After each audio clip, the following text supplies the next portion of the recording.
but anonymity is also okay.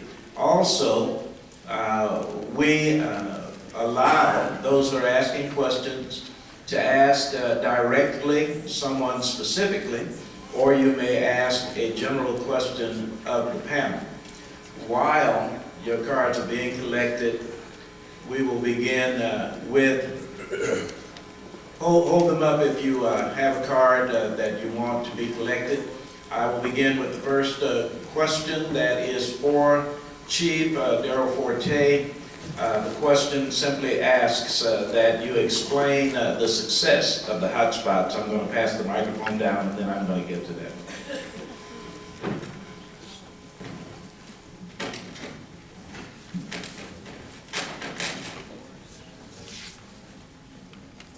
Well, the success thus far is that the community know we're engaged. When you see a lot more police cars driving down the street on Friday night and Saturday night, and I get the calls or I get the comments saying that there's increased patrol in our areas, and when we explain publicly that we didn't remove any resources from any other areas. So that's a part of what we need to do, that community support piece, is letting them know that we're being responsive. Not just reactive, but we have to be responsive when something comes up. I figured out years ago that we're good at listening to people, but we're really do a poor job of coming back to the office and implementing what people tell us to do. People say we want more officers in the community and not just driving through, getting out of the cars, talking to them. So I can say right now, that's a success. Our numbers showed a little bit, but whether we're doing something in the community or not, our numbers fluctuate over the years. So we'll see long term if this is really a success. But I can tell you right now, just us being engaged with people is a good start. Good start. Thank you. Second question.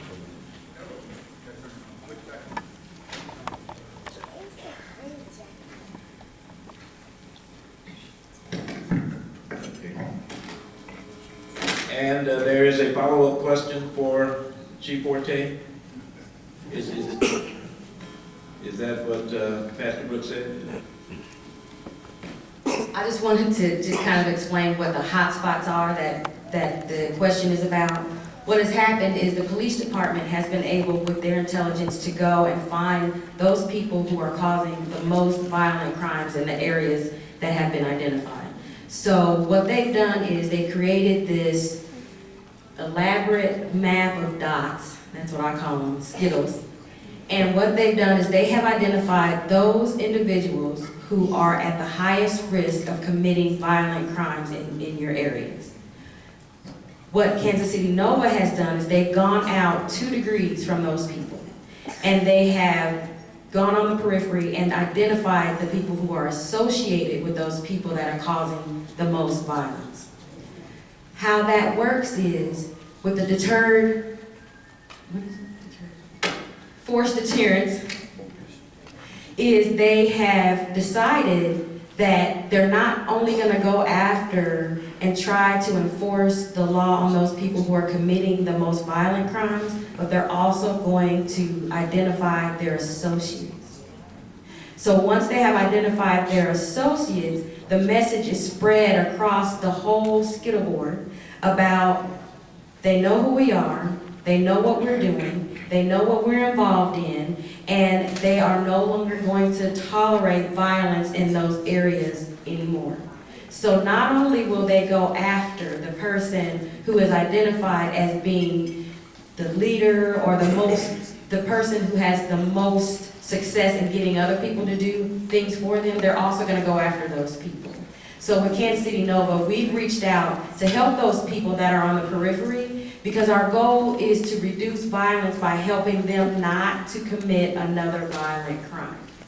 So when you talk about the hot spots are those areas that we know have had the most incidences of violent activity.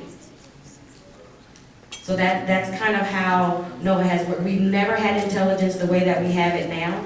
And to be able to identify those folks that really are causing the most chaos. And we all know that it's about 5% that are making everything else hectic for everybody else.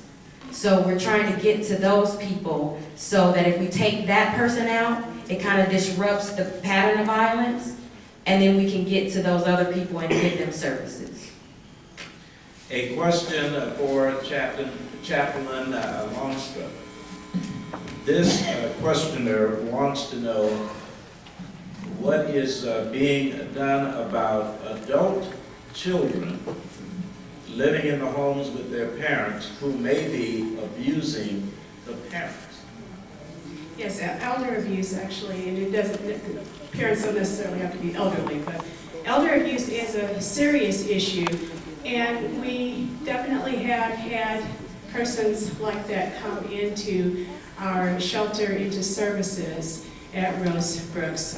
If they are in need of additional medical services, we're not a medical facility, and so we're not always the most appropriate agency to support them in that way. But in terms of addressing the violence and supporting the victim, with getting connected to services that are needed, absolutely, we are there to help them with that. Once again, I think this is an important area where education will make a difference, and where speaking up and reporting abuse will make a difference.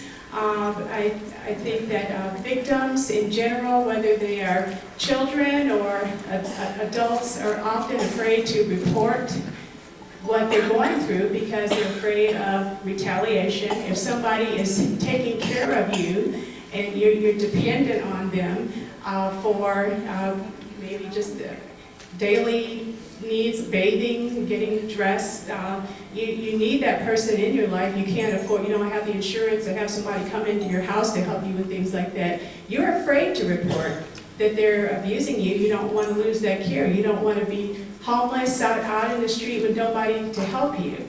So it is a very, very difficult issue, but I think if we can, again, be mindful of what's happening in our neighborhoods, in our church community, when we can speak up, when we see something doesn't look right or sound right. I mean, we've all been in public where we've seen someone treat someone very inhumanely.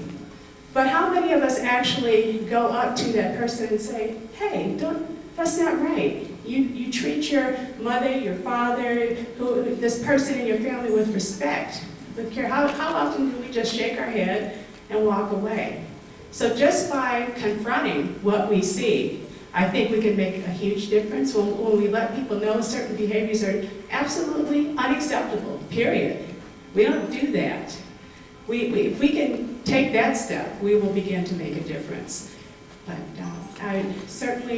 we do need more education around this issue, and I hope that we will invite speakers into our faith communities who will tell us more about these important subjects, so that we can find out more ways that we can address these issues. Thank you. Please pass the microphone to Christy Todd. The question is an elaboration on Veronica's voice and whether or not there are Veronica's voice chapters or centers in other communities outside of Kansas City. We've been asked to replicate, but there is not. We are one of a handful of survivor-led organizations confronting this issue, not only to provide services to those that desire to exit, but also to, do public education and as well as work on policy changes. So what we do at our Safe Center is we build those relationships. We go out on the streets, we go into the truck stops, strip clubs, anywhere that we can locate our population. We're in the jails, both Missouri and Kansas side. So we're making those connections through our outreach. At our Safe Centers, they can come there and get services provided, just their basic human needs.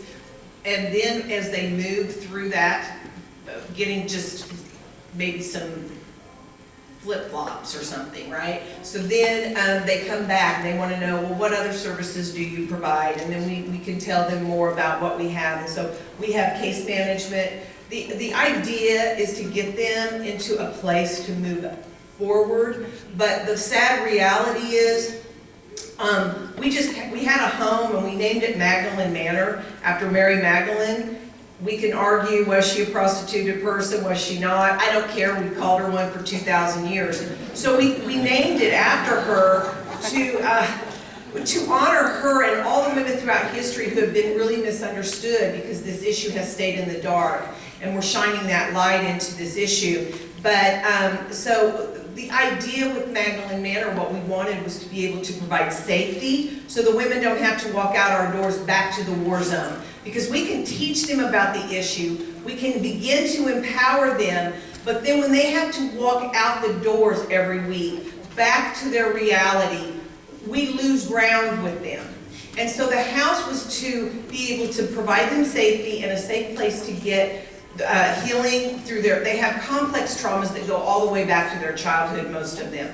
And then for them to get jobs. But we don't want them to just get jobs. We want them to get life-changing jobs that can sustain them so they can make a living wage. So we wanted to provide those kind of positions in our community for those for vocational training as well. But what we do is we kind of just work on basically a risk reduction because of the lack of support and the lack of understanding on this issue, especially as it pertains to adult victims. Thank you. And excuse the microphone, that is not a not so subtle way to ask that you I'm wrestling with the microphone. Please pass yours to Chief Della Forte. This question sounds like it might be exclusively for Chief Forte, but you might end up passing it down because it's a simple but profound question. As a citizen, what can the average person do to help stop or solve crime problems? And there may be others who want to join in on this response. I think a simple thing is just become engaged, report crimes, encourage others to do the same thing. We talk about minority recruitment, and I've heard several people say this over the years, but how can we recruit, Monday morning that the community's out there talking about how bad the police is. So I think we have to do a better job of sharing what we do and how we do it and why we don't do some things. We've created a problem for ourselves over the years. I was here when the race riots occurred. I was 4 or 5 when it happened in 1968. But what I recognize, and I say it over and over every chance I get, we destroyed our relationship with the public. The little relationship that we had in the late 60s when you talk about civil rights. And we've done nothing to repair that. And I recognize that because we didn't go over 100 homicides until after the race riots in Kansas City. You look at 1967, we had 66 homicides in 1967. 1968, we jumped 33 homicides. We went to 99. In 1 year, we had 33 homicides more than the previous year. In 1969, we jumped to 116.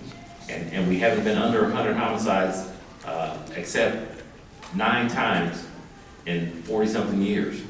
You look at Rodney King incident in 1992, that destroyed the public trust in the police department. So again, we have to build those relationships, and the simple answer is you have to get engaged and you have to give us a chance to redeem ourselves to show that we want to protect you. Because when you fail to protect, you have that disconnect, and you can see it over and over again when there's incidents in the media. So again, what you can do is just become engaged. I don't want to say ignore what happened in the past, but give us a chance now. We're going to do some things. We're going to be in the media for doing some negative things. When you have 1,400 police officers and some people that don't understand the community that they police, there's going to be some problems. But I promise you we'll address them as they are presented to us, and we're looking at some things now. The FBI is looking at some things that we've done over the years now. It's not public, but now it is. But again, we got to share some things, and we just have to be open. We have to be open and honest with you all, and you all have to be open and honest with us, and we not see ourselves as the outside community and inside community. When I speak of the internal community and other segments of the community. We've separated ourselves, even on the police department. It's us versus them. There's 2 narratives. The community doesn't understand us. And then there's another narrative on the other side of the community where the police don't understand us. So we have to break those barriers, and that's why, again, I'm proud to be the first black chief. And I'll say that over and over again. And I didn't get here by being great or anything. It's by support from all the other people, and it's by some other black people that came before me that didn't get promoted.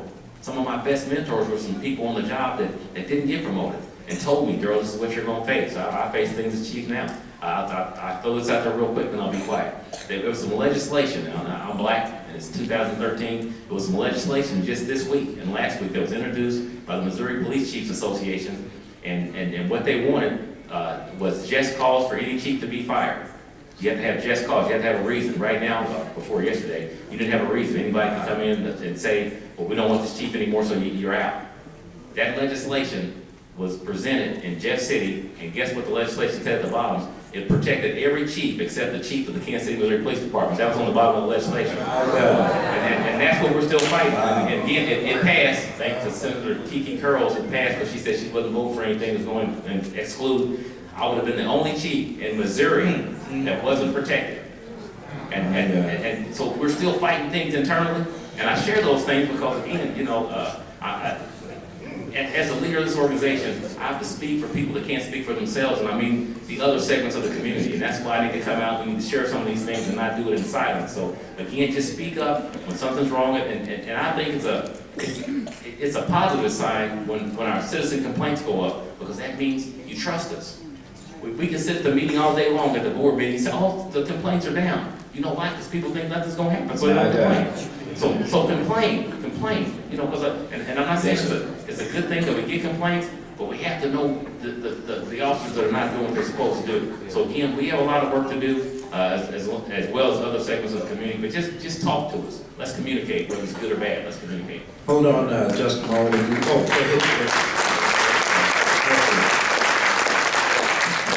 Excuse me, let me find out from our timekeepers how much time we have for the